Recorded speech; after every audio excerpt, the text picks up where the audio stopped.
is going on? FG3000 back in the place to be, and welcome back to Tower Fantasy. So yet another zone, 100% complete Navia, and I gotta tell you, this has been the most annoying zone to 100% thus far. At first it was Astra, but dude, Navia absolutely takes that title away, all because of the floating carnival. Because there's so many instances where you're like, okay, is the thing I'm looking for above me or below me? Like, it's like Skyrim all over again. Like, is the quest above me or below me? But I finally got it done. Here is the outfit you get for 100% completion on Navia. It's not bad. I'm really only kind of wearing it because it's new to me. I'm probably gonna switch this bad boy out pretty soon, but there you go. That is the 100% Navia costume there. And just for video completion's sake, here is my 100%, and here is my verified and legit 100% Navia. Yeah, I see you looking at my numbers sideways like a substitute math teacher, but I assure you, I am done. 100% Navia. So, for whatever reason, this zone has an additional supply pod. So there's 55 supply pods in this zone, and yes, there are actually 98 world exploration nodes in this zone as well. I'm not sure if I feel like going around the zone trying to find the 98th one. Because, dude, it's like literally a needle in a haystack. I could have missed it anywhere. There's no telling where that 98th world exploration node is. And as far as I'm concerned, dude, I got the 100% right there in the game. You see it. What you want me to do? Argue with the game? All right, that's 100%. The only person huffing copium is myself. There is no way I'm gonna let this slide not having my last little red check mark. I'm definitely gonna come back and try to find this. I don't know when I'm gonna do it, but I'm absolutely not gonna leave it like this. So eventually I'll come back to Navia and try to get that 98th, but for right now, for all intents and purposes, I got all the rewards, I got the 100%, we are done. Now the very best thing about exploring the Navia zone is that there is a reward, and I'm not gonna spoil it, but there is a little quest chain in this zone. You don't have to be 100% to get it, you can start it at any time, but there is a quest chain in this zone that rewards you with a full colossus arm, right over here. So this summons a colossus arm to battle for 20 seconds. The cooldown is massive, 300 seconds, so not going to be something you're going to bust out all the time, but you also gain hit stun immunity as well. Your normal attacks deal a ton of damage, and your skills deal damage equal to a ton of damage as well, and strongly suspends enemies. At 1 stars, you're going to fire 2 additional missiles with each attack. At 2 stars, you reduce the cooldown to 200 seconds, so from 300 down to 200. At 3 stars, you're going to be shooting off 4 missiles.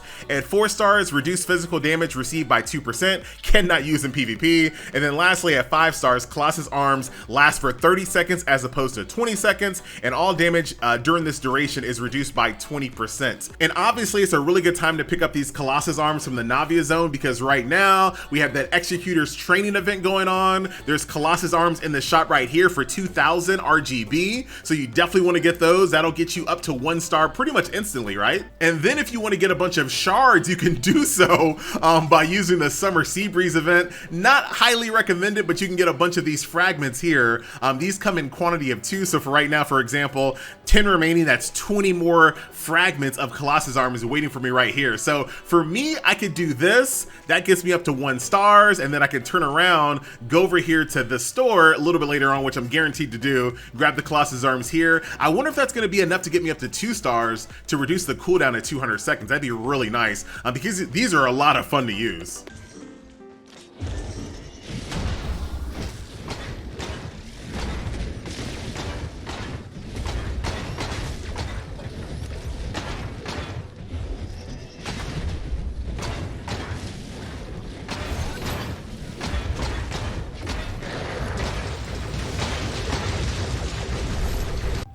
And of course, we have got to talk about the Tower of Fantasy 2.0 trailer. Dude, fan waifu, you love to see it.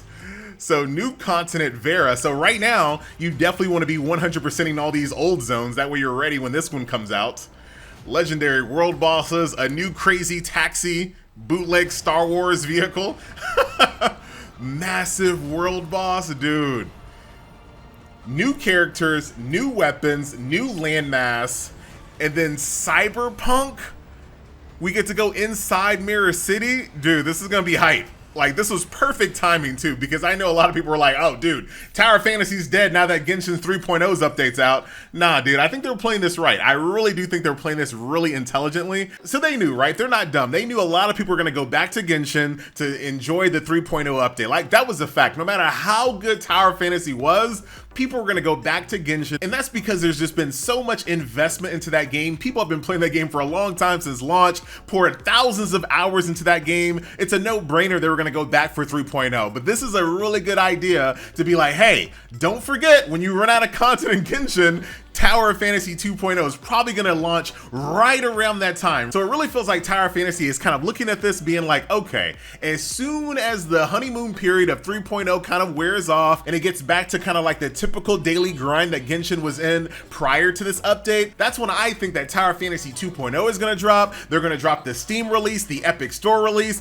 and it's gonna be kind of like a relaunching of the game with new marketing, new commercials, new ads. So I'm really looking forward to it. There was a part of me that wanted to go back to Genshin to kind of see what I missed out on, but dude, I feel like I'm 100% all in on Tower Fantasy at this point. Like, just the navigation alone makes me not even want to install Genshin. I installed it, but it makes me not even want to like boot it up. So I'm super excited for the future of Tower Fantasy. Let me know what you guys think in the comment section below. It's looking pretty good. My name is FG, and I'll see you guys in the next video. Later.